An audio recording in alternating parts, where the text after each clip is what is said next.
Madinah radhiyallahu anhu Allah. Wassalatu wassalamu ala Rasulillah wa ala alihi wa sahbihi wa amma ba'd. Bapak-bapak, ibu-ibu hadirin jamaah yang kami muliakan, yang terhormat Ustaz Bapak Habibur Rahman Al-Sirazi, yang terhormat Bapak Zainal, bapak-bapak, ibu-ibu, dan hadirin sekalian yang berbahagia, bersyukur, marilah kita panjatkan kehadirat Allah Subhanahu wa Ta'ala yang telah memberikan nikmat, rahmat dan hidayahnya kepada kita sekalian, sehingga kita malam hari ini kita dapat bersama-sama berkumpul di masjid Wajah Baitullah yang kita cintai ini dalam rangka memperingati malam Nuzulul Quran. Salawat dan salam semoga tercurah kepada junjungan kita Nabi Muhammad SAW, para keluarganya, para sahabatnya, dan seluruh kaum muslimin. Bapak Ibu hadirin yang kami muliakan, yang berbahagia selalu, alhamdulillah kita sudah menunaikan ibadah sholat isya secara berjamaah di awal waktu, kemudian kita lanjutkan dengan sholat taraweh dan diakhiri dengan sholat witir. Alhamdulillah, semoga apa yang telah kita tunaikan Allah berkenan menerimanya dan kita mendapat pahalanya kelak. Amin. Amin ya rabbal alamin. Bapak Ibu hadirin jamaah yang berbahagia, sesuai agenda kita pada malam hari ini kita melaksanakan malam Nuzulul Quran. Alhamdulillah, permohonan kita untuk menghadirkan Al-Ustaz Bapak Habibur Rahman Al-Sirazi diperkenankan dan beliau telah hadir di tengah-tengah kita, alhamdulillah, untuk menyampaikan uraian ceramah Nuzulul Quran pada malam hari ini. Oleh karenanya itu, mari Bapak Ibu Saudari sekalian, kita siapkan diri kita untuk mendengarkan secara langsung uraian beliau tentang Nuzulul Quran pada malam hari ini. Pada kesempatan ini, terima kasih diucapkan atas kehadiran beliau yang telah menyempatkan waktu di tengah-tengah kesibukannya. Alhamdulillah juga diucapkan terima kasih kepada bapak-bapak dan ibu-ibu panitia yang telah mempersiapkan, khususnya ibu-ibu muslimah yang telah menyiapkan kudapan jaburan ya. Jadi kalau setelah tarawih itu biasanya ada jaburan, ada makanan kecil. Nah itu sudah disiapkan oleh ibu-ibu. Alhamdulillah, terima kasih. Nanti akan sekedar, jadi karena ini puasa biasanya habis tarawih itu perut kita itu udah penuh, jadi kita nggak perlu makan besar lagi, kita makannya kecil saja, yaitu kotak yang isinya hanya kue saja. Tapi alhamdulillah itu mungkin bisa menemani kita semua untuk mendengarkan secara langsung uraian dari Ustaz Bapak Habibur Rahman Al-Sirazi. Bapak Ibu sekalian, untuk menghemat waktu, jadi kita bisa selesai tidak terlalu malam. Tadi tidak ada ceramah menjelang tarawih, langsung kita skip, kita langsung saja mendengarkan uraian ceramah beliau. Kemudian langsung nanti ditutup dengan doa. Demikian, sekali lagi kami ucapkan terima kasih kepada seluruh pihak yang telah mempersiapkan acara ini dengan baik, dan khususnya ibu muslimah yang telah mempersiapkan hidangan kita. Sekali lagi terima kasih. Billahi taufiq wal hidayah. Assalamualaikum warahmatullahi wabarakatuh. Kami persilakan Bapak Ustaz. Muhammad.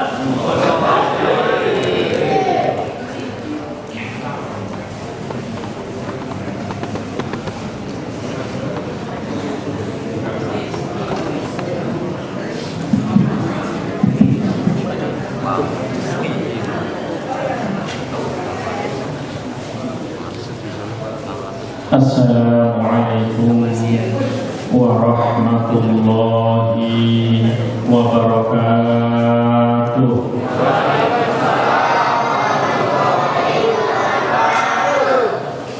A'udzu billahi minasy syaithanir rajim. Bismillahirrahmanirrahim. Alhamdulillahilladzi anzalal Qur'an hudan linnasi wa bayyinatin minal huda wal furqan. Wassalatu wassalamu ala man kana khuluquhul Qur'an sayyiduna wa habibuna wa maulana Muhammad sallallahu alaihi wasallam wa ala alihi wa ashabihi wa man sar ala nahjihi ila yaumiz ziham. Amma ba'd. Hadratil kiram, para alim, para ulama, para habaib, kaum muslimin wal muslimat rahimakumullah. Wa fil muqaddimah yang saya hormati tentu takmir masjid, panitia yang menyiapkan acara peringatan Nuzulul Quran yang semoga diberi taufik, diberi inayah oleh Allah Subhanahu wa Ta'ala. Yang juga saya takdimi panitia yang menjemput saya, Pak Yai Mudofir tadi bersama dengan Pak Yai Hilmi dan Pak Yai Zainal Abidin menjemput saya di Kukusan. Alhamdulillah agak sedikit cemas karena macet tadi, tapi alhamdulillah sampai di sini tepat pada waktunya. Ini namanya kan diberi taufik oleh Allah Subhanahu wa Ta'ala. Saya menyampaikan terima kasih yang mendalam kepada semuanya yang tersebut tadi. Semoga Allah Subhanahu wa Ta'ala memberikan inayah, memberikan taufik kepada semuanya, dan tentu juga kepada jamaah masjid ini yang semoga semuanya diberi rahmat oleh Allah Subhanahu wa Ta'ala. Jujur saya sangat berbahagia sekali bahwa Allah Subhanahu wa Ta'ala memberikan taufik saya bisa bersilaturahim di masjid ini. Jadi saya harus bercerita sedikit, Pak. Jadi kadang-kadang Allah menempatkan di mana itu, kadang-kadang yang tahu hanya Allah Subhanahu wa Ta'ala. Beberapa waktu yang lalu ketika Pak Mudofir itu mengabari saya lewat WhatsApp, itu posisi saya masih ada di Leipzig, Jerman. Karena doanya saya sedang menyelesaikan S3 saya di Jerman. Dan kemudian beberapa waktu sebelum Pak Ibu Mudofir itu WA saya, memang saya sudah beli tiket untuk mudik. Beli tiket mudik, datang ke tanah air untuk nanti kembali ke Jerman lagi. Tepat beliau WhatsApp, saya sudah punya tiket untuk pulang ke tanah air. Maka saya bilang ke beliau, tanggalnya kira-kira kapan Pak Mudofir? Beliau jawab, tanggal 16 insya Allah Ustaz. Tepat tanggal 16 itu saya punya acara juga di Jakarta, di pusat dokumentasi aviasi. Tadi saya acaranya siang tadi. Kemudian wah ini namanya tepat. Saya bilang bismillah insya Allah bisa.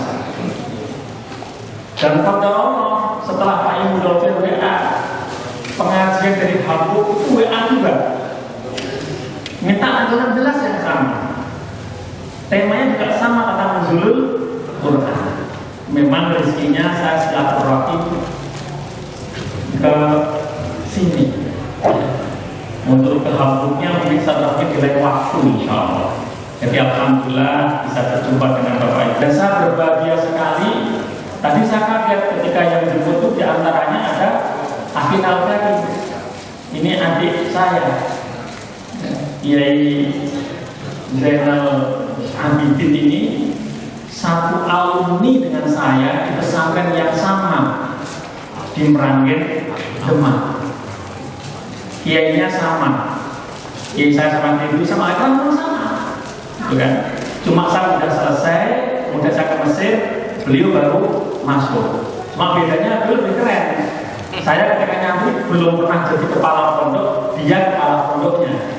Nah, jadi alhamdulillah. Kaget tadi ketika sampai, loh, kok ini beneran? Ya, tapi kata alhamdulillah. Ini namanya ketemu sedulur. Alhamdulillah. Ramadan ini benar-benar penuh barokah. Bapak Ibu yang dimuliakan oleh Allah Subhanahu wa Ta'ala, tidak lupa kita selalu siang dan malam setiap saat selain bersyukur kepada Allah Subhanahu wa Ta'ala, kita selalu mengingat baginda Rasulullah Sallallahu Alaihi Wasallam.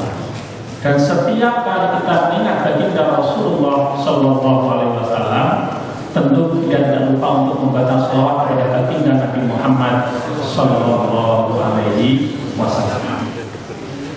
Bapak Ibu yang dimuliakan oleh Allah Subhanahu wa Ta'ala, tema yang kita bahas pada malam hari ini adalah bukan sembarang tema yang luar biasa. Kita membahas tentang turunnya Al-Quran, tentang nuzulul Quran. Bapak Ibu yang dimuliakan oleh Allah Subhanahu wa Ta'ala, saya sangat yakin di masjid ini tema Al-Quran itu sudah pasti dibahas berulang-ulang kali. Karena masjid ini pasti sudah bertahun-tahun berdiri, dan pasti sudah banyak khotib berbicara tentang tema Al-Quran. Nuzul Quran mungkin ini juga sudah berulang-ulang, tidak hanya malam hari ini. Maka ini judulnya adalah Wadzakir fa inna dzikra tanfa'ul mu'minin. Dan ingatkanlah, karena mengingat itu bermanfaat untuk orang-orang yang beriman. Ini bagian daripada kita selalu saling mengingatkan, untuk selalu mengingatkan kembali tentang betapa Allah Subhanahu wa Ta'ala sangat menyayangi kita, umatnya baginda Muhammad Sallallahu Alaihi Wasallam. Di antaranya kita diberi oleh Allah Al-Quran, satu-satunya mukjizat Nabi yang masih bisa dirasakan oleh umat manusia hingga hari kiamat adalah Al-Quran. Mukjizat Nabi Musa alaihissalam itu hanya bisa dirasakan oleh umatnya Nabi Musa ketika Musa membelah lautan. Kita hanya mendengar ceritanya. Mukjizatnya Nabi Isa alaihissalam, yang orang yang lahir dalam keadaan buta diusap oleh Nabi Isa alaihissalam, biidznillah, dengan izin Allah Subhanahu wa Ta'ala, bisa melihat. Itu bisa dirasakan oleh yang hidup saat itu, yang menyaksikan saat itu. Kita hanya mendengar ceritanya, nggak bisa menyaksikan langsung. Mukjizat kalau Nabiullah Musa alaihissalam bisa membelah lautan, Nabi Muhammad lebih dahsyat lagi, bisa membelah bulan.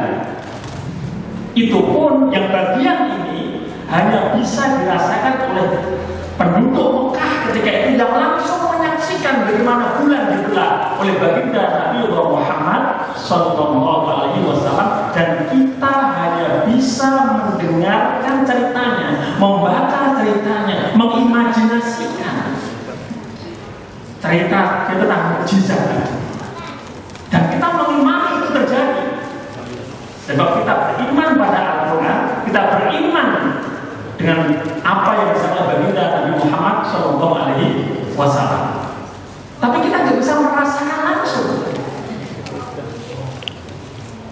Dan Allah Subhanahu wa Ta'ala saking sayangnya dengan umat Rasulullah ini, masih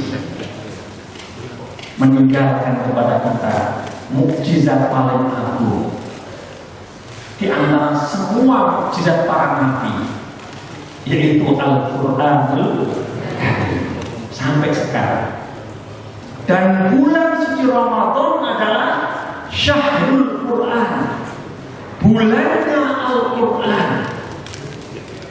Indahnya Pak, sudah dikondisikan oleh baginda Nabi sedemikian dahsyatnya, udah disunahkan oleh sejelasnya, khusus untuk Ramadan adalah bulan Al-Quran. Di Ramadan ini, ketika Nabi Muhammad Sallallahu Alaihi Wasallam masih sugeng, masih hidup, setiap kali datang Ramadan, Nabi Muhammad mudarasatul Quran, mudarasah. Nabi Muhammad istilahnya kalau mungkin bahasa sekarang itu nyetor Al-Quran pada malaikat Jibril sampai 2 khataman. Waktu itu udah sampai berapa misalkan Nabi Muhammad pas Ramadan disetor sampai 2 kali kepada malaikat Jibril di setiap Ramadan. Sampai nanti sempurna Al-Quran itu diterus oleh para sahabat Nabi. Para sahabat Nabi setiap masuk Ramadan ini khusus menjadi bulan Al-Quran. Maka kadang-kadang kita mendapat pertanyaan, bagaimana keadaan kita dengan Al-Quran dibandingkan dengan keadaan para ulama-ulama terdahulu. Beberapa waktu yang lalu saya mendapatkan dalam bahasa Arab tadi email di WA di WhatsApp seorang kawan, kaifa haluka bil Quran, bagaimana keadaanmu dengan Al-Quran, kaifa tuqarin ahwalaka ma ahwali ulama'una bil Quran. Coba bagaimana kamu bandingkan keadaanmu dengan keadaan ulama-ulama dahulu, mereka berinteraksi dengan Al-Quran. Dikasih contoh, itu bikin saya kemudian kecil sekali, benar-benar kecil sekali. Dulu ketika ngaji sama dengan Kang Zainal Abidin ngaji dulu di Perakian, kita sering diceritakan tentang Imam Syafi'i. Imam Syafi'i Pak, setiap Ramadan itu khatam 60 kali. Malam hari khatam sekali, siang hari khatam sekali.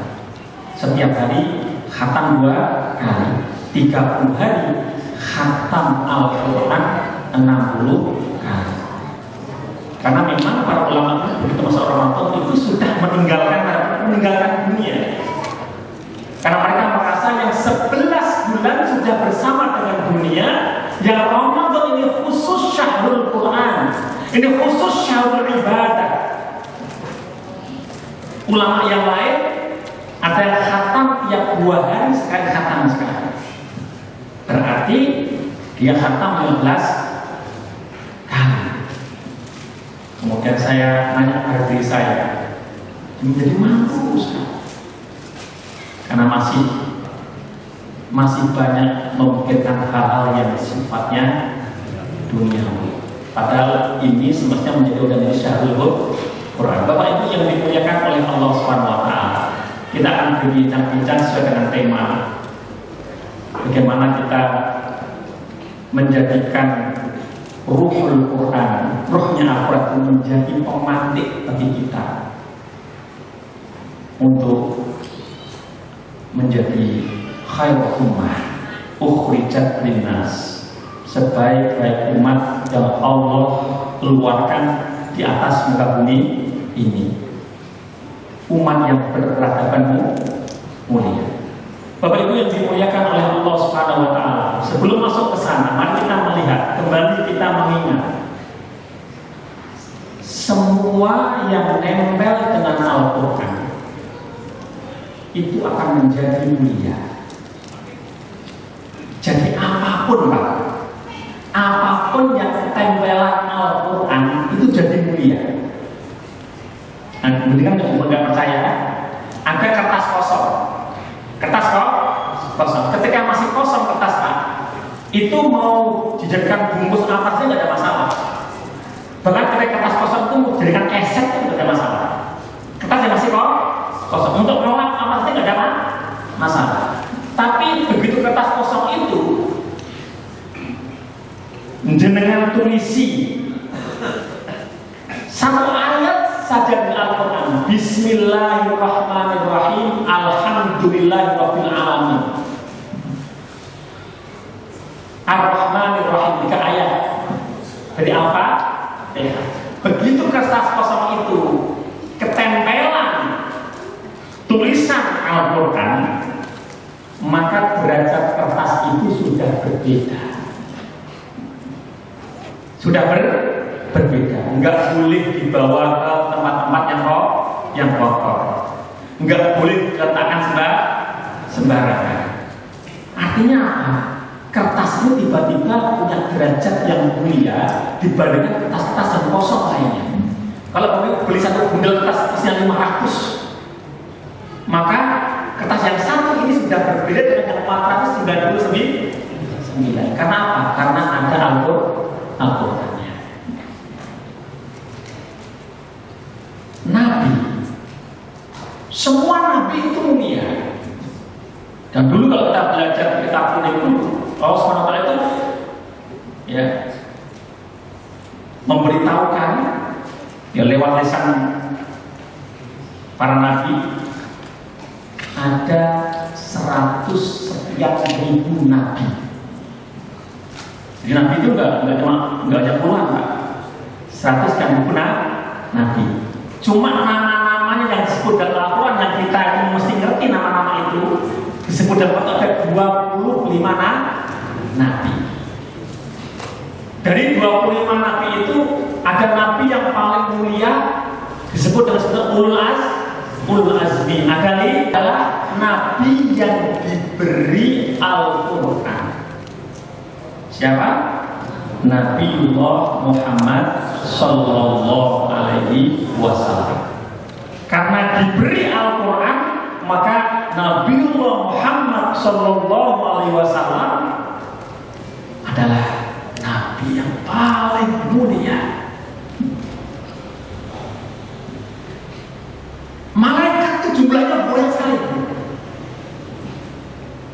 tapi ada satu malaikat. Ketika malaikat ini dikasih tugas khusus untuk membawa Al-Quran, dia menjadi malaikat yang paling mulia. Siapa? Malaikat Jibril alaihi salam. Al-Quran itu punya takdir, punya pengaruh. Apapun itu akan, kalau dia itu istilahnya tidak ada penentangan pada Al-Quran, maka dia pasti terpengaruh pada Al-Quran. Satu-satunya yang susah untuk terpengaruh adalah kalau dia sejak awal sudah menolak Al-Quran. Namanya menolak gimana lagi? Kalau dia bahkan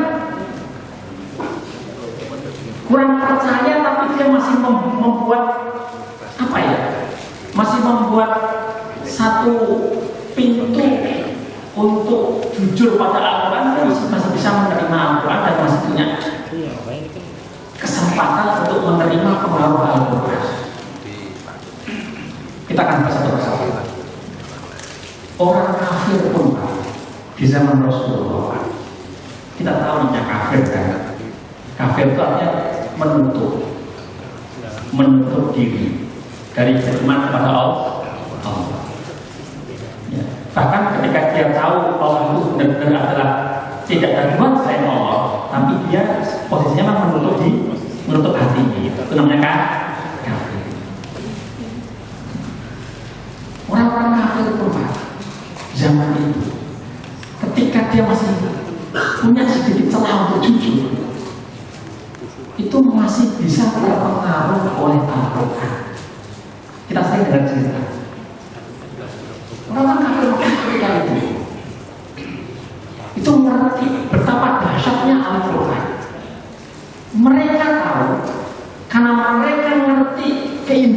sastra Al-Quran. Dan kita tahu apa diturunkan di puncak ketika orang-orang Arab di puncak fasihan mereka bersastra. Sampai ketika itu Pak, ketika itu setiap bulan itu ada semacam perlombaan menyampaikan syair. Nanti syair yang paling indah ditempel di Ka'bah. Artinya apa? Secara malakah, secara naluriah, orang-orang di Mekah ketika itu adalah orang-orang yang bisa menilai karya sastra. Mereka punya kelebihan semacam itu ketika itu. Dan hafalan mereka kuat Pak. Begitu dengar satu saat diucapkan langsung hafal mereka. Di antara mereka tadi itu ada yang kemudian terhalang untuk memeluk Islam, untuk bersyahadat karena ada kesombongan dalam dirinya. Sama ketika Iblis nggak mau diperintah Allah pada Adam itu karena ada kesombongan. Sombong itu bahaya. Sombong itu bahaya. Dosa makhluk yang dikatakan pertama kali ada makhluk dosa itu ya Iblis itu. Dan dosa itu adalah sombong. Sama yang menghalangi orang kafir Quraisy itu sebagai besar terkenal ada rasa sombong itu nggak mau. Nah, meskipun demikian Pak, mereka itu para ahli sastra semuanya. Mereka masih punya sedikit pintu kejujuran. Maka meskipun nggak beriman kepada Allah, nggak beriman kepada Rasulullah, mereka diam-diam itu mengagumi Al-Quran. Maka di siang hari pemuka kafir Quraisy itu mengatakan, kalian jangan sekali-kali dengarkan Al-Quran. Itu adalah sihir. Itu perkataan orang gila. Jadi mengatakan Muhammad bin Majnun dengan Al-Qurannya itu karena jangan dengerin. Tapi malam hari Pak, malam hari ketika orang mendadak itu diam-diam Abu Jahal keluar. Kemudian yang lain juga keluar lewat lorong lihat kanan kiri atau enggak kita lihat. Diam-diam menuju rumahnya Rasulullah SAW. Di sebuah lorong mereka ketemu. Kamu kemana? Kamu kemana? Langsung mau ke rumahnya Muhammad. Mereka jujur, iya. Mau dengerin Muhammad ya? Iya. Akhirnya dengan malu-malu Pak, mereka kita berangkat bareng itu. Mereka berangkat bareng di pinggir rumahnya baginda Nabi, pengen mendengarkan Nabi sholat membaca Al-Quran.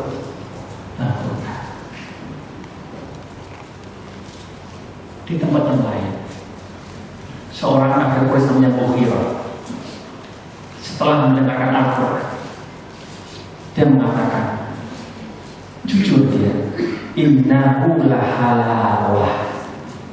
Al-Quran itu halawah. Halawah itu manis, manis. Makanan yang manis yang enak dirasakan. Innahu lahalawah. Jadi dengar waktu, wah manis. Wa inna alaihi laqawah. Aku itu punya kesuburan di situ. Jadi, isinya itu kebaikan semua di situ. Ini orang kafir Quraisy ngaku.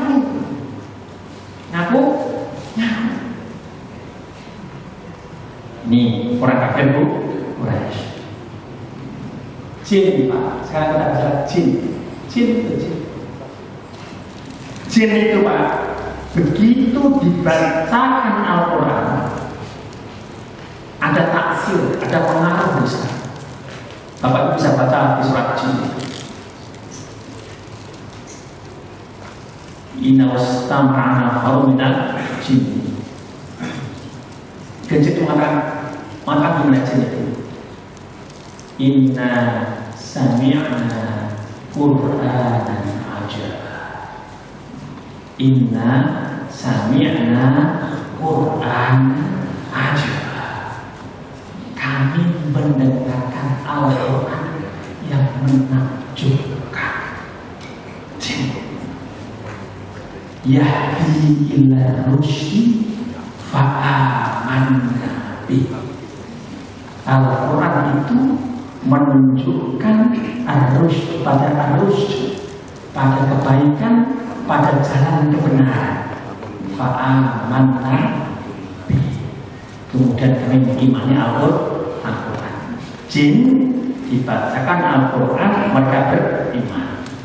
Di tempat di mana Rasulullah membacakan Al-Quran pada jin, sekelompok jin, dan kelompok jin itu masuk Islam, itu sekarang dikenal dengan Masjid Jin di Mekah.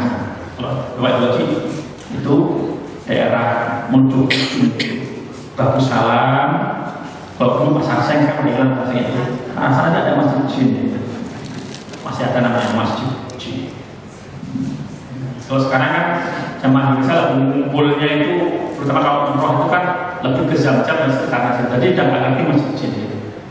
Kalau saya masih ngalamin tempat dulu zaman saya dari Mesir kayak itu, backpacker dengan pakai kapal.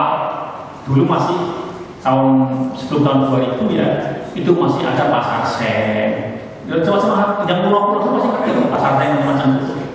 Itu dulu kita sering di Pasar Seng itu, ke arah sana Masjid Jin. Itu jin.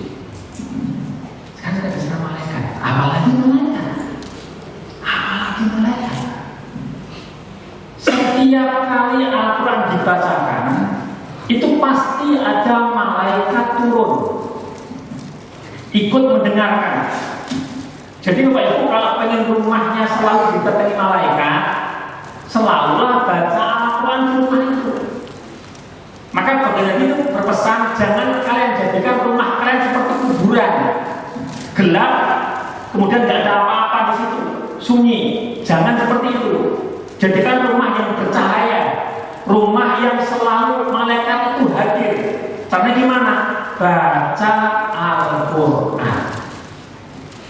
Zaman dulu Pak, di kampung-kampung zaman dulu itu luar biasa. Semoga sekarang ini kembali ke zaman-zaman dulu lagi, bagus zaman itu. Dulu di kampung-kampung Pak, zaman dulu kami yang di pinggir Semarang, kampung, namanya maghrib sampai isya itu adalah waktu untuk baca Al-Quran, waktu ngaji. Anaknya kelanggar, ada musola, ngaji di sana, maksudnya ngaji sampai isya. Ibunya di rumah baca Al-Quran, itu waktunya untuk ngaji. Ini bagus kalau di masjid ini pokoknya maghrib sampai isya time for Al-Quran. Jadi nggak ada yang lain kecuali Al-Quran. Kalau kita waktu itu untuk Al-Quran, maka malaikat itu ada buktinya. Ada sahabat Nabi namanya Usaid min Sayyidil Ansor, termasuk pembukaan Ansor. Usaid bin Hudair lengkapnya radhiyallahu anhu. Usaid bin Hudair itu kebetulan lagi punya anak kecil. Kemudian dia punya kuda yang bisa untuk bepergian untuk perang. Kebetulan kuda itu dia letakkan tidak jauh dari sang anak. Di situ suatu malam Usaid bin Hudair membaca Al-Quran. Ketika Usaid membaca Al-Quran, tiba-tiba dia melihat apa yang dibaca. Dia melihat dari langit itu seperti ada mendung turun Pak. Seperti ada mendung turun. Begitu mendung turun, kudanya itu seperti kuda bergerak. Usaid itu khawatir kaki kuda ini menaik anaknya, maka dia hentikan bacaan. Bacaan berarti yang seperti mendung itu hilang, naik ke atas hilang. Baca apa lagi? Yang seperti mendung itu turun lagi. Kuda kemudian bergerak lagi. Khawatir mau kaki kuda itu kena anaknya, berhenti naik lagi sampai 3 kali. Pagi hari Usaid bin Khudair sowan menemui baginda Rasulullah Shallallahu Alaihi Wasallam, menceritakan apa yang beliau alami kepada baginda Rasulullah Shallallahu Alaihi Wasallam. Rasul menjelaskan, ketika kamu membaca Al-Quran yang seperti mendung tadi itu adalah kumpulan malaikat yang sedang turun.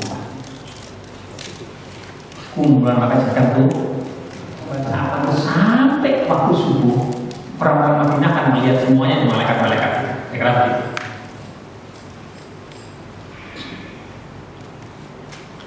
Itu Pak, tidak hanya untuk Usaid bin Khudair, untuk setiap umatnya Rasulullah yang membaca Al-Quran, malaikat akan turun.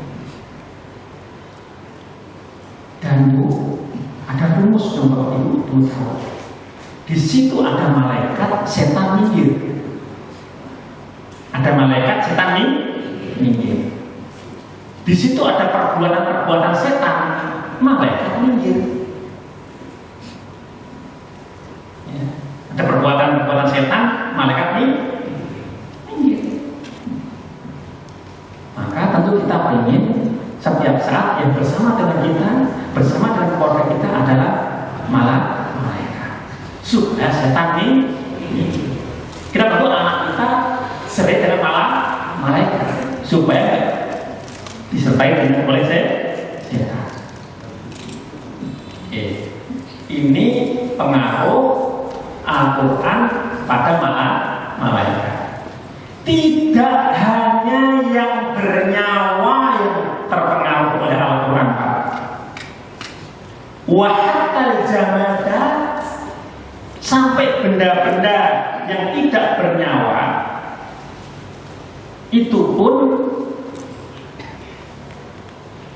kalau Al-Quran diletakkan di situ pasti punya taksir, punya pengaruh. Nggak percaya Bu? Kalau nggak percaya bahaya. Karena yang menyampaikan langsung Al-Quran.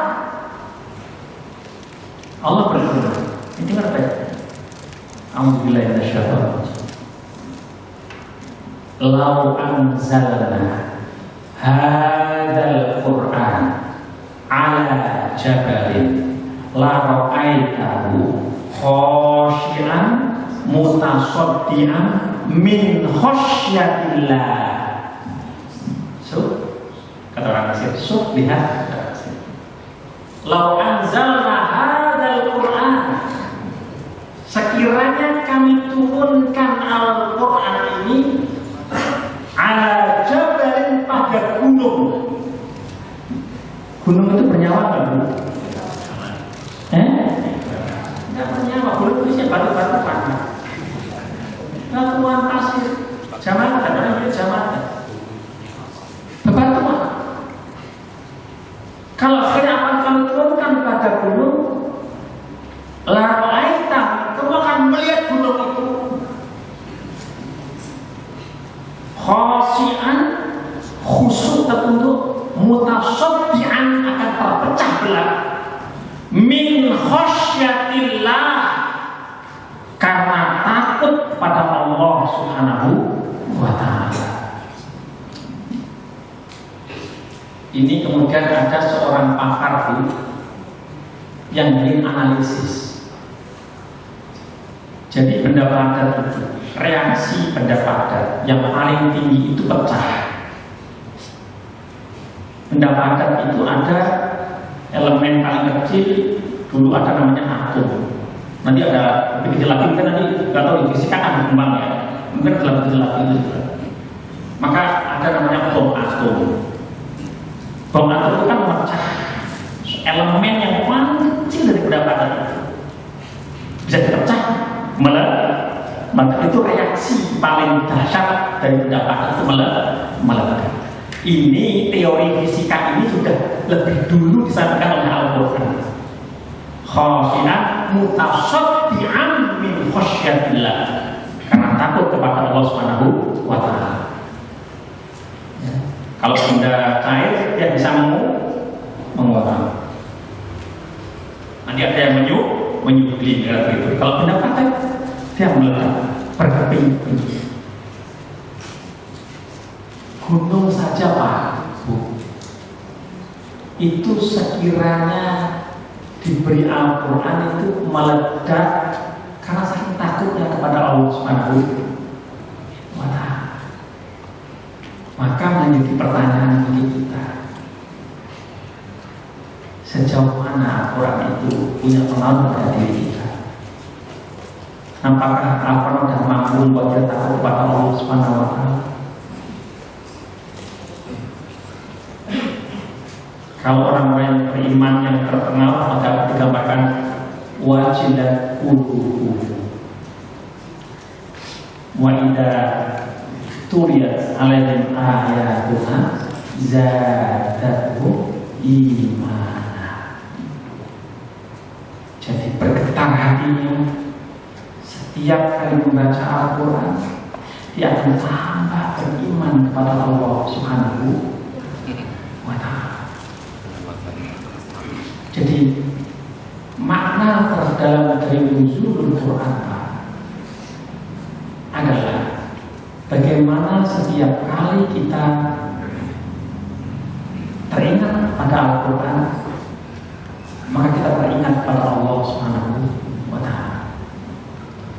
Bagaimana setiap kali kita teringat pada Al-Quran, kita semakin kokoh dan kuat interaksi kita dengan Allah, serawung kita dengan Allah. Saat ini kita bahagia bahwa gimana, alhamdulillah di desa kita berbahagia sekali. Sekolah-sekolah dasar sudah mulai ada sekolah dasar Al-Quran, anak-anak kecil membaca menghafal Al-Quran, itu kita syukuri dengan penuh kesyukuran. Ibu-ibu majelis taklim ngaji bareng-bareng aku penuh kesyukuran, tapi jangan berhenti sampai di situ. Harus ditingkatkan lagi menghayati Al-Quran. Imam Syafi'i Pak, setiap Ramadan itu khatam 60 kali. Malam hari khatam sekali, siang hari khatam sekali. Setiap hari khatam 2 kali. 30 hari khatam Al-Quran 60 kali. Karena memang para ulama itu ketika masa Ramadan itu sudah meninggalkan dunia. Karena mereka merasa yang 11 bulan sudah bersama dengan dunia, yang Ramadan ini khusus syahrul Quran, ini khusus syahrul ibadah. Ulama yang lain ada yang khatam tiap 2 hari sekali khatam sekali. Berarti dia khatam 15, jumlahnya banyak sekali. Tapi ada satu malaikat, ketika malaikat ini dikasih tugas khusus untuk membawa Al-Quran, dia menjadi malaikat yang paling mulia. Siapa? Malaikat Jibril alaihis salam. Dari sekian banyak malam, Bu, ada malam yang paling mulia. Malam paling mulia melebihi malam-malam yang lain. Itu adalah malam diturunkannya Al-Quran.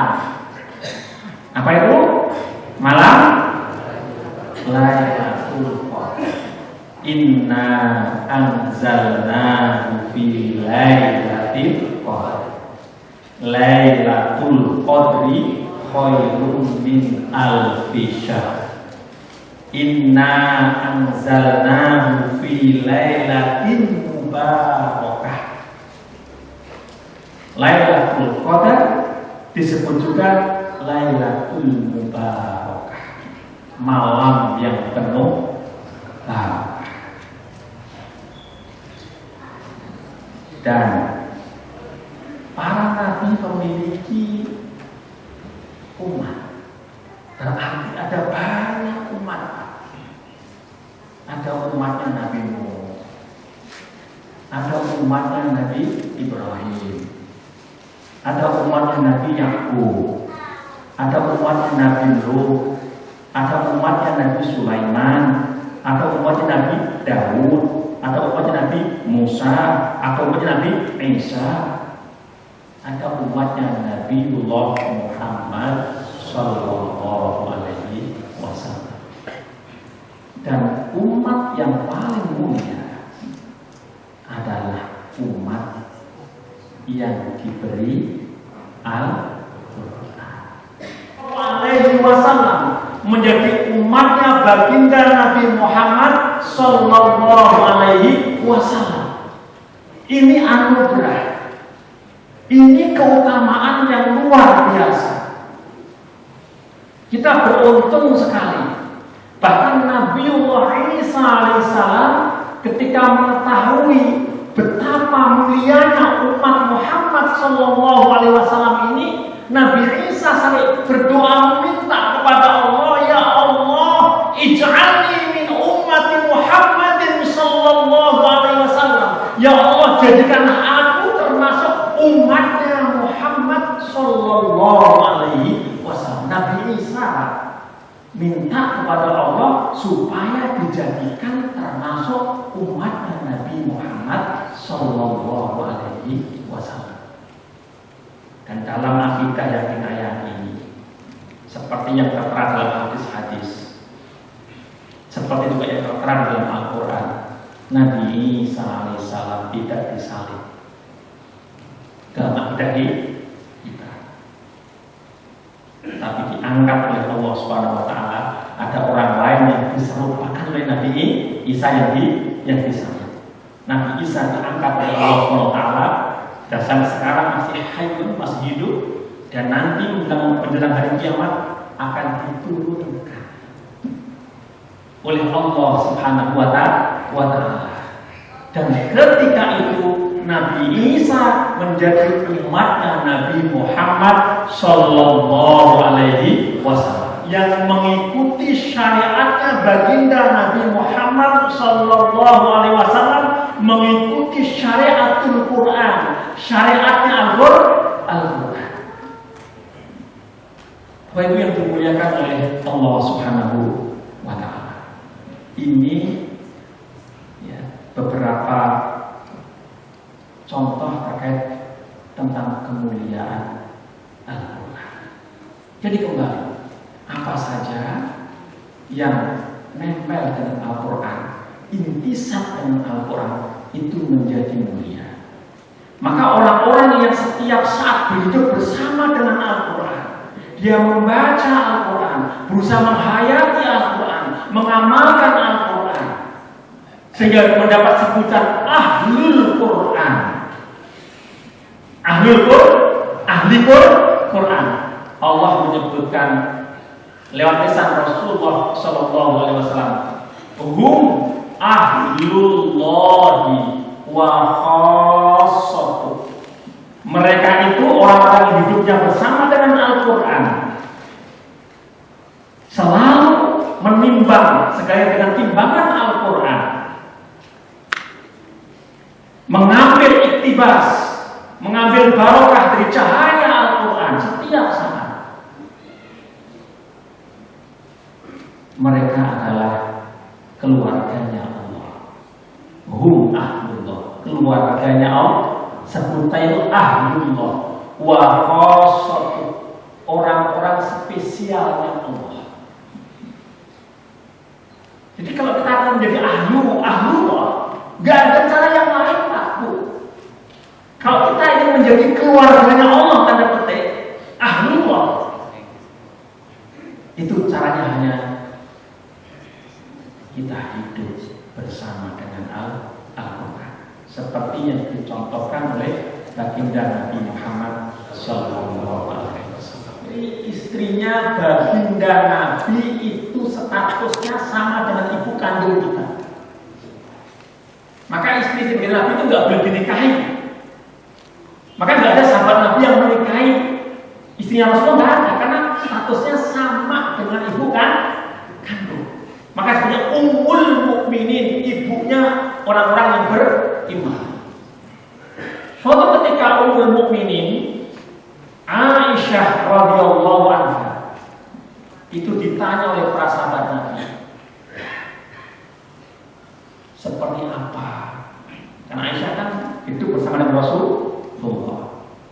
Bahkan ada momen tertentu, saat-saat tertentu, sahabat Nabi nggak melihat, nggak tahu, tapi istrinya tahu, kan begitu ya. Jadi kadang-kadang Ustadz ini kan tampak gagah di luar begini, tapi istri itu paling tahu di belakangnya seperti apa. Kira-kira begitu kira-kira.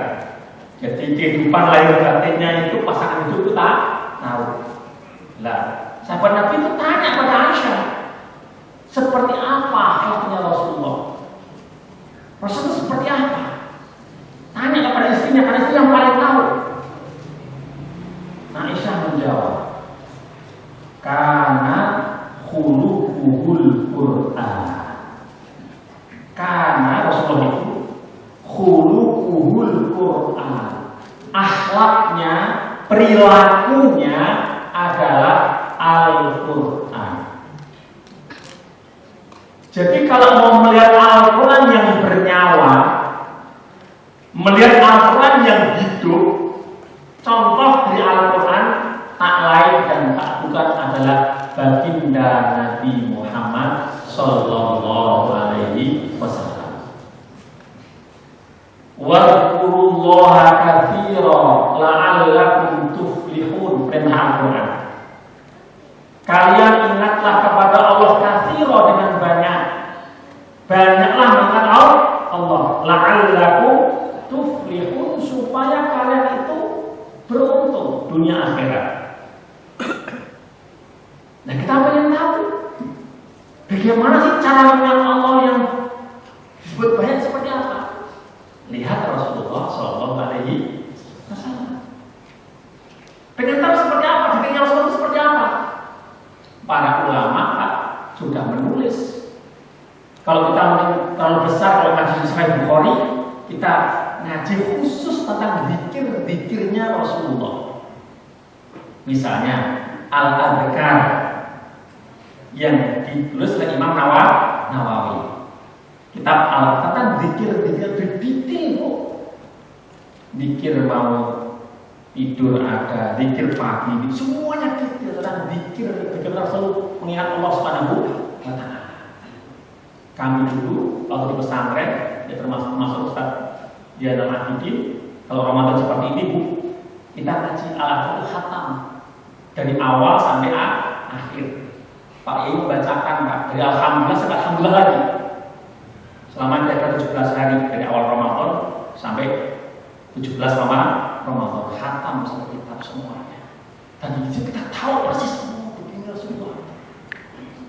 Ada zikir waktu pagi, zikir waktu sore, zikir setelah sholat, masuk pasar itu ada di zikirnya.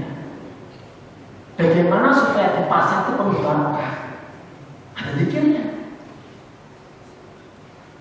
Dan tahu Pak, zikir kalau masuk di pasar, masuk ke mall, supaya masuk ke mall itu tidak dihitung sebagai orang yang membuang-buang waktu saja. Supaya masuk ke mall itu enggak dihitung oleh malaikat termasuk orang-orang yang duniawi saja. Tapi masuk ke pasar, masuk ke mall juga bagian daripada ibadah. Ada zikirnya. Di kitab Arba'in Nawawi ada. Baca. Mau diberitahu? Atau udah tahu? Belum. Nah, ini kalau belum sampai tahu nih. La ilaha illallah wahdahu la syarika lah. Lahul mulku wa lahul hamdu yuhyi wa yumiit biyadihil khair wa huwa ala kulli syai'in qadir. Baca 3 kali. Hadisnya. Dapat kan? Asal apa? La ilaha illallah wahdahu la syarika lah. Lahul mulku wa lahul hamdu yuhyi wa yumiit biyadihil khair wa huwa ala kulli syai'in qadir. Hadisnya sahih. Jenengan kalau masuk ke pasar, terutama di Ramadan akhir Ramadan saya pada ke mall nih, tawafnya ke mall. Supaya tetap meskipun masuk mall, tetap tidak dihitung sebagai orang yang lalai dari Allah Subhanahu wa Ta'ala,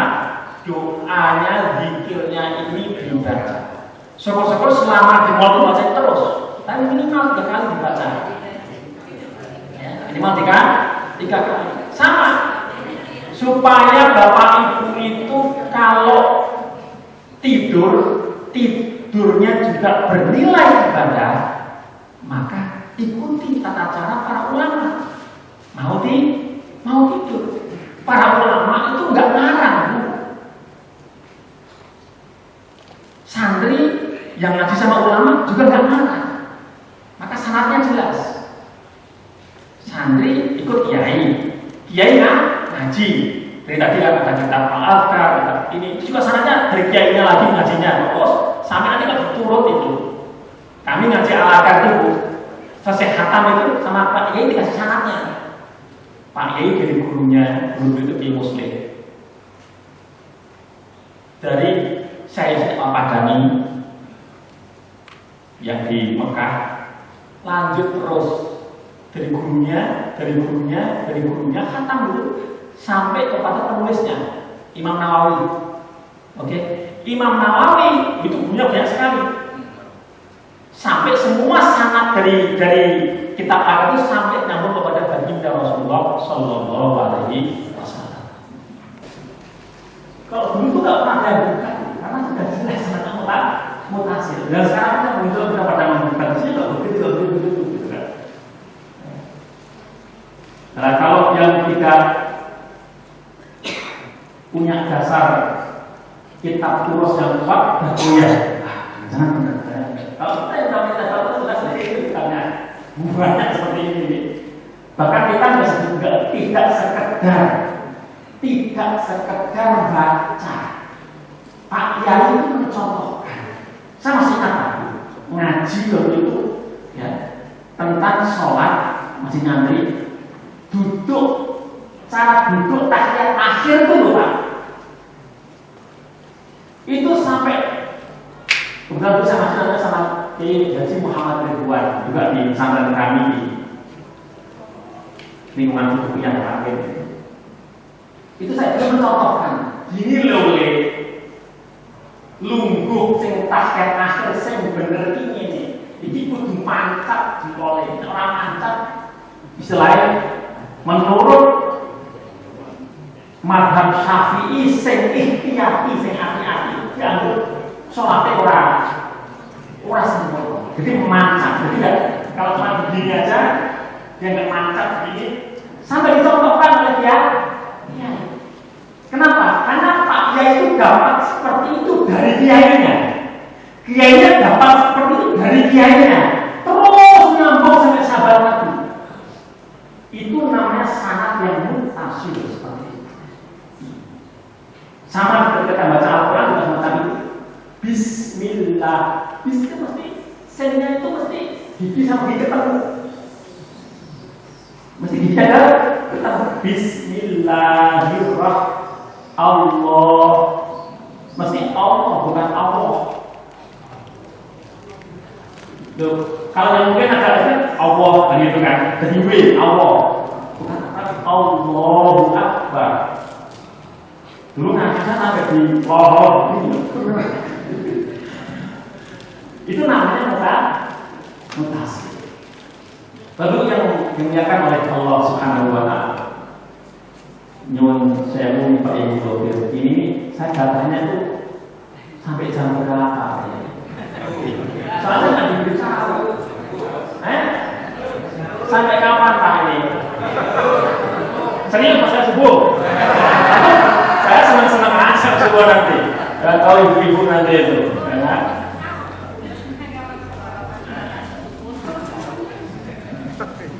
Ini serius jam berapa? Kan mau kita jam berapa? 10. Jam 10 udah beratan jam 10. Hah? Jam 10 beratan. Sebab ini Bu, ngaji itu juga tidak boleh mengganggu jamaah. Serius. Ini gini, Anda sahabat Nabi. Ini makhluk bukan ngaji, makhluk sholat. Ada sahabat Nabi. Saking asyiknya dia di sholat. Karena dia lagi gandrung-gandrungnya gitu. lagi benar-benar apa itu cintanya dengan Al-Quran, maka dia satu ngimami, wah tapi menghayati Al-Quran yang dia baca surat yang agak panjang. Kenapa dia nggak asik dengan Al-Quran? Dia asik, dianya asik, makmumnya nggak asik. Inilah indahnya Islam di sini. Ngimami panjang sekali. Jadinya bikin kami itu mana-mana pikirannya. Kenapa begitu kan? Langsung dipanggil sama Rasulullah. Kebetulan sahabat Nabi namanya Mu'adz bin Jabal, sahabat mulia. Panggil sama Rasulullah. Ya Mu'adz, afatana anta ya Mu'adz. Afatana anta ya Mu'adz. Apakah engkau orang yang suka bikin fitnah oleh Mu'adz? Jadi Pak, sholat itu bahkan ketika imam berpanjang-panjang nggak melihat makam saja itu bisa dianggap fatan, pembuat fitnah. Apalagi ngaji. Jangan sampai itu suka ngomong mentang-mentang suka ngomong sampai naik dewi kan begitu kan. Maka kita perlu kesepakatan Pak supaya fair. Kita ikuti begitu nanti supaya fair. Mau sampai jam berapa? Supaya saling ridho, gitu loh. Bapak itu juga ridho sampai jam 10 sehingga pulang itu dengan dari masjid itu jadi masjid itu benar-benar tempat yang menjadi tempat yang barokai, tempat yang pulang dari masjid itu hati itu bahagia. Bukan pulang dari pengajian dari itu hati itu sudah gondok gitu Pak. Enggak, mau pengajian berquran malah kemana-mana itu isinya kemana-mana nggak tahu. Saya juga lagi ingin begini dan begini. Saya mau pulang gak enak, tapi saya ada apa enak. Kan begitu kan? Tapi yang ininya itu gitu kan. Maka kita sepakatan jam berapa sepakatan? 10? Baik. Berarti masih ada setengah jam lagi. Jadi artinya kalau sampai jam 10, Bapak Ibu yang dimuliakan oleh Allah Subhanahu wa Ta'ala. Terakhir saya mau cerita. Ini terkait mungkin ada anak-anak ya, ada anak muda. Cerita ini sudah saya tulis di novel saya. Ketika Cinta Bertasbih. Ada setengah cerita yang saya tulis di sini. Ini memang cerita yang sangat terkesan karena saya baca cerita ini di majalah anak-anak. Aku di Mesir. Majalah itu namanya Baro'imul Iman. Cerita fabel. Cerita fabel. Jadi cerita bapak-bapak jangan kemudian nanti seperti teman-teman yang nggak ngerti sastra ya, terus bilang fabel itu apa itu bohong itu. Nah, nggak pernah mengajarkan kebohongan itu orang nggak ngerti sastra. Fabel itu ada dalam Al-Quran Pak. Bapak lihat cerita Nabi Sulaiman bertemu dengan kelompok semut. Semut itu ketika Sulaiman datang, semut itu berkata pada teman-temannya, wahai kalian para semut, cepatlah kalian selamatkan diri sebelum kalian diinjak oleh Sulaiman, wa junuduhu dan tentaranya, wa hum la yashkurun. Dan mereka itu nggak merasa menginjak kalian yang terlalu kecil, injak-injak balik cepat. Allah itu menggambarkan semut bisa bicara. Jadi ada fabel di sini. Cerita fabel. Dan para ulama nggak bermasalahkan ini. Jadi sastra segaris besar Pak, sastra segaris besar itu selama nilainya itu baik, amanah-amanah baik. Secara garis sastra itu tamsil, permisalan. Itu harus dipaham supaya nggak mudah sama hukum. Oke, sekarang kita masuk ke fabelnya ini Pak. Saya izin mungkin jam 10 lebih 5 menit.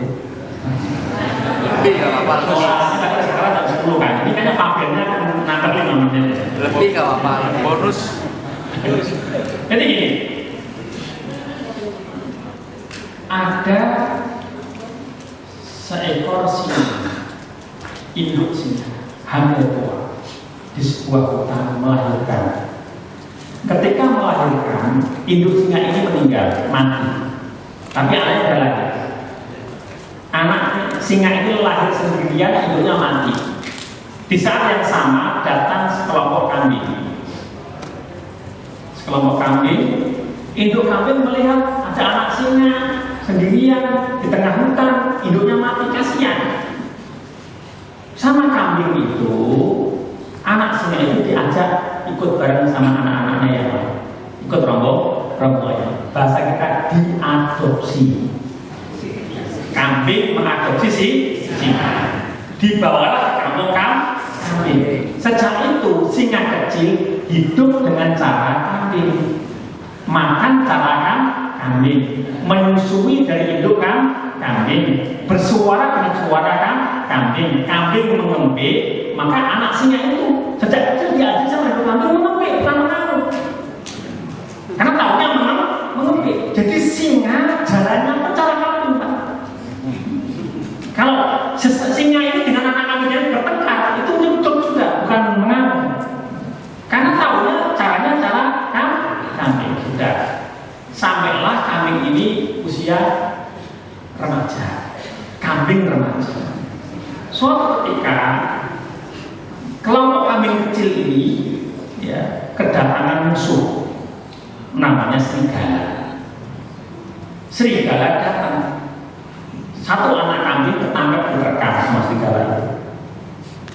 Induk kambing sangat sedih sekali. Masih punya anak yang cukup banyak, tapi anak satu mati. Hari berikutnya segera datang lagi. Begitu datang, yang dia temui pertama kali ternyata singa remaja. Kaget dia langsung gemeter. Lihat singa itu gemeter.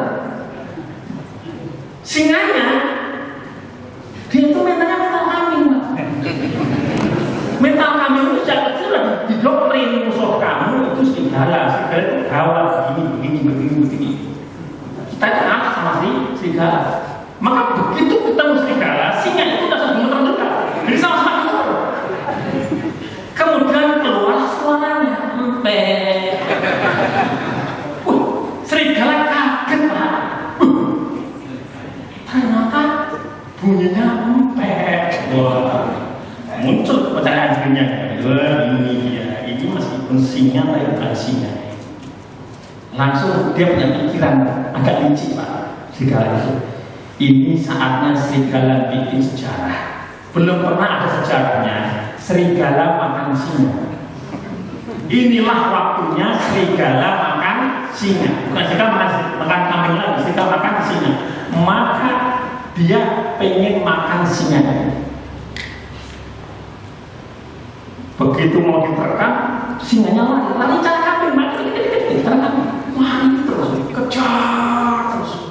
Singa terus lari terus gitu kan, sampai masuk ke sebuah lembah, dikejar.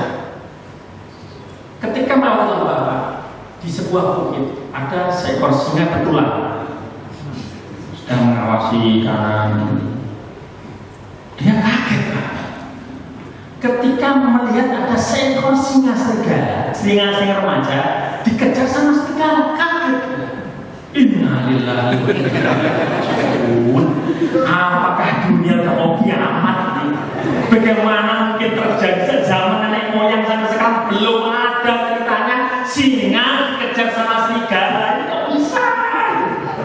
Wah, kaget ya, Pak. Langsung loncat, Pak. Singanya Pak ngejar itu. Jadi depan itu singa remaja, kemudian serigala, belakangnya singa yang betulan itu.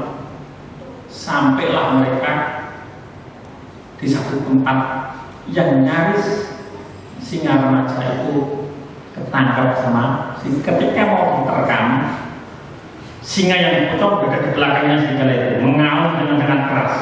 Wah, gitu kan? Itu langsung serigala lihat ke belakang, benar-benar singa, langsung dia selamatlah si singa remaja, langsung diangkat sama singa. Hei, kenapa kamu tuh singa kok dikejar sama serigala? Kan memalukan. Siapa yang Pak? Saya tidak singa, saya kambing empet. Empet,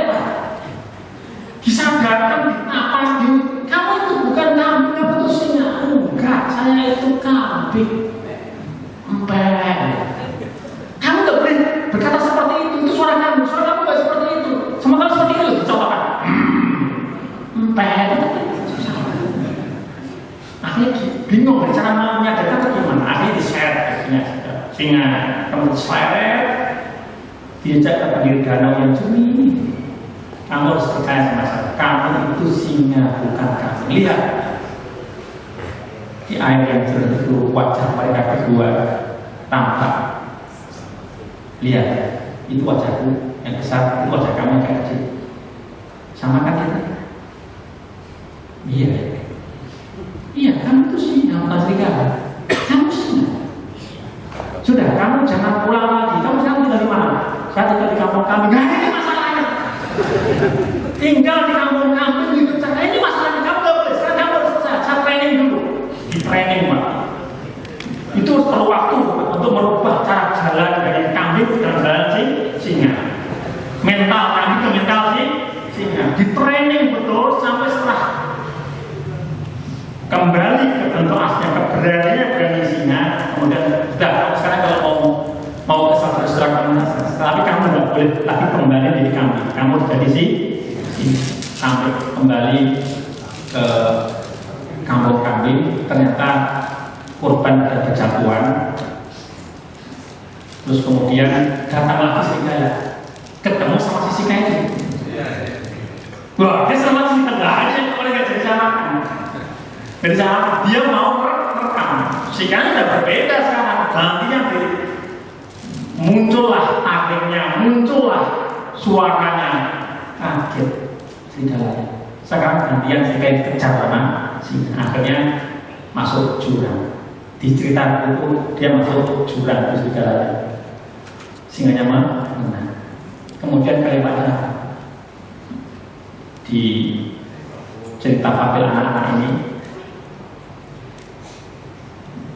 mental singa ini sebenarnya adalah mentalnya umat Islam. Umat Islam ini sebenarnya adalah seperti singa yang mulia di hutan itu. Tetapi ketika mental umat Islam ini hilang karakteristiknya, tidak pada mental aslinya, maka dia akan diremehkan. Cara terbaik mengembalikan jati diri umat Islam adalah Al-Quran. Kalau kita hidup dengan cara Al-Quran, tidurnya dengan cara Al-Quran, pandangan kita pada dunia seisi dengan pandangan Al-Quran, world view kita pandangan Al-Quran, maka kita akan menjadi sudah otomatis kita akan menjadi umat yang bisa dan peradaban kita akan peradaban yang mulia, karena akan peradaban yang harmonis, peradaban yang saling menghormati, peradaban yang saling menyayangi, peradaban yang tidak akan mudah menyakiti orang, layak skor kaum begitu tidak boleh menghina kaum yang lain, dan seterusnya. Tidak ada yang lebih indah dari Al-Quran. Bapak Ibu, ini yang bisa saya sampaikan.